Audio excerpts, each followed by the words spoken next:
2015 Xfinity QX60.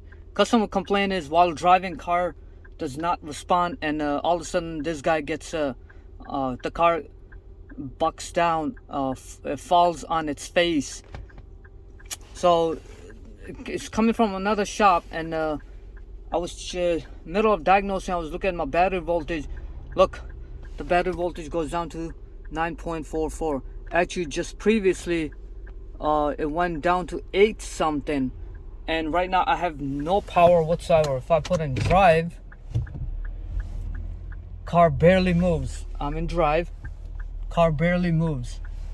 So yeah, that's his concern, and we're gonna chase down wires, see if all the wires are good. Then we're gonna replace the alternator. It is a smart charging system, so yeah, this is it. Let me see if I can pull the recording, because I was recording throughout my test drive.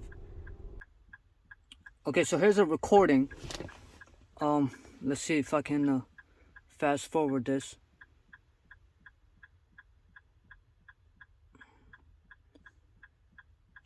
And let's see if I can, yep, right there, that's the graph mode.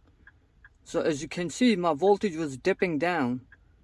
It keeps going down, 10.8, 10.8, 10.6.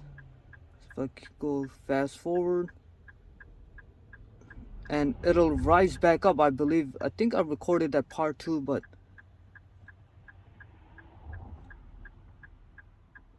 yeah.